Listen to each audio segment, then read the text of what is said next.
This country, this is a country where tradition has been maintained. It's broken down in many places. People are very confused. But if you come to Turkey, there's much less confusion about what religion is. And the reason for that is that they protected this tradition. Their ulama did not allow these alien forces to come in and divide and conquer them. Because Allah says, وَلَا تَفَرَّقُوا. We forget that it's a prohibition to become sectarian in the Quran. It's a prohibition. There's nahi an tafarruq. Allah says, وَلَا تَفَرَّقُوا. How did the Muslims do that? They had no synods. They had no magisterium. They had no councils. How did they do that? If you look at the Jews have certain rabbinical councils that meet together and decide what's orthodoxy and what's not. If you look at the Christians, they had councils. They had the Council of Nicaea, the Council of Chaldea, they had the Council of Alexandria. They had all these different councils. They come together and they meet, and their bishops discuss what's going to be doctrine, and they hash it out. And then they come to certain agreements, and some of them disagree, they become heretics or heterodoxic. Right? And that's how the Muslims had none of that. There's no councils. There's no synods. There's no magisterium. How did they come to these agreements? This is a miracle of Islam. The providential hand that is taking care of this religion is so evident to anybody that's willing to openly look at it. How did they agree that there were, the Sunni community agree there are 4 basic madhab? How did they agree to that? Despite the fact we had dozens of madhabs. What happened to Layth? Really, where's Sufyan al-Thawri? These were great fuqaha, but their ways died out. Where's Imam al-Awza'i? Where's Abu Dawud al-Zahiri? Why Malik, Abu Hanifa, Shafi'i, and Ahmad? Why these 4? The inaya ilahiyya. These are the people that Allah, and it's not that the others were less than them, but for whatever hikmah, Allah chose these 4 to be the canonical schools of the Sunni tradition and the Ja'fari and the Shia tradition. This is a miracle of Islam. To do this and to have them accept each other. The fact that they had 4 mihrab in the Kaaba is a miracle of Islam. That they weren't fighting each other. And if the Maliki was late for his Dhuhr prayer, he would, if the Shafi'i was late for the Dhuhr prayer, he would pray with the Malikis. If the Shafi'i, the Hanafi, and the Hanbali were late for their Asr prayer, they would pray with the Hanafis. If they were late for their Fajr prayer, they would pray with the Hanafis. And this wasn't because they were sectarian. They had 1 mihrab in Medina. People say, oh look, they got to a point, there was so much sectarianism, they had 4 madhab. No, it was pre-microphone. Kaaba is a big place. They didn't, there was space for everybody. And that was the sa'at al-sudur. They had big breasts. And they let everybody pray there. Each madhab was honored. The Hanafi obviously got the biggest one because the majority were Hanafi. And the Shafi'i at one point also very big. The Maliki small, and then the Hanbali was very small because there were very few Hanbalis. But each was honored. And then in the Aqidah, you look at the Aqidah schools that were transmitted. The lots of debates. How did they agree on these things?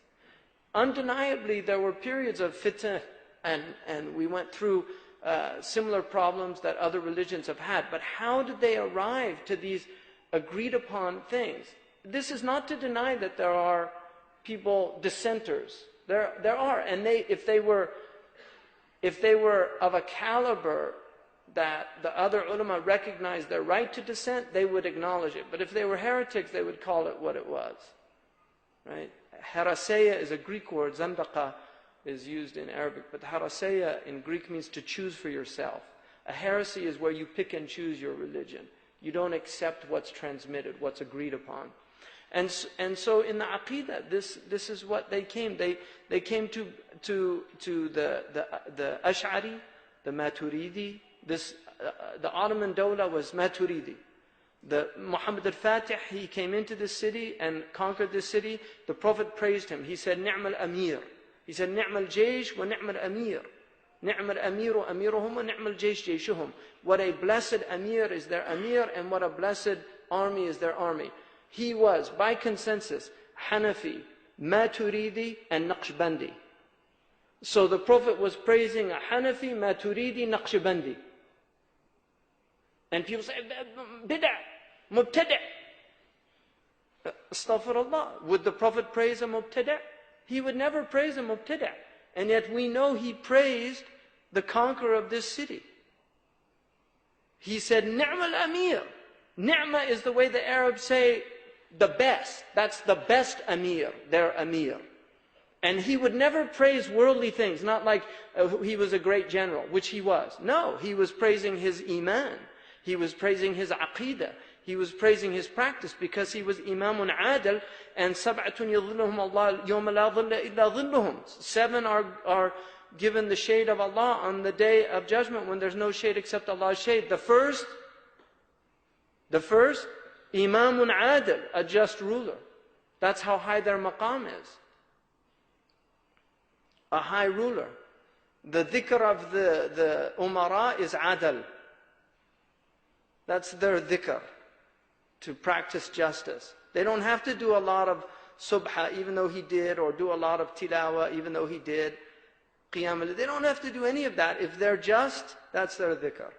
And they reach these high maqams. So that was who he praised. So this transmission. And then the third area, this is Iman, Islam, and Ihsan. How did they agree on the way of Imam al-Junayd? Imam al-Junayd is Imam by consensus. Imam al-Ta'ifatain. No Sunni can yat'anu fi... Dr. Omar, you're here, is a much greater scholar than I am. You know, I'm astaghfirullah, not even put my name under scholarship, but student of knowledge. But Dr. Omar, Imam al-Junayd, anybody disagree on him from the Sunni tradition? Do you know? Nobody. Ibn Taymiyyah praises him, everybody praises him. He's Imam al-Ta'ifatain. He was a great scholar in his madhab of Thawri. He was a great scholar, and he was a great Sufi. And his tasawwuf spread because one of his students was the single most important narrator of Abu Dawood's Musnad. So when Abu Dawood, the Sunan of Abu Dawood, when he went to Mecca and began transmitting the Hadith, he taught Imam Junayd's teaching there, and it spread all over the world. So in Morocco, the little children, they learn fi aqd al-Ash'ari wa fiqh Malik wa fi tariqat al-Junayd al-Sadiq.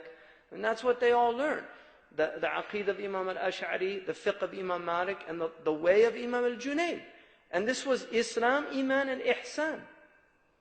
And people say, you know, where is that? Where's tasawwuf in Islam? Where's the word? It's a technical term. It's a technical term. Just like mantiq, kalam, fiqh. Fiqh is a technical term. People forget that. All the hadiths in which the Prophet uses fiqh, he did not mean jurisprudence. He meant understanding. مَنْ يُرِيدِ اللَّهُ بِهِ خَيْرٍ يُفَقِّهُ فِي الدِّينِ. He gives them an understanding of the religion. They use it later, and the books of fiqh always begin with that hadith, because it's tafa'ulan, tabarrukan. But the original meaning of that, you look in the commentaries of hadith, it meant يُفَهِّمُهُ فِي الدِّينِ. And the Sahaba knew that رُبَّ حَامِرِ فِقْهٍ لَيْسَ بِفَقِيهٍ. Sometimes somebody who walks around with a lot of information in his head isn't a faqih. They have all the outward, what Imam al-Ghazali calls al-mutarassimun.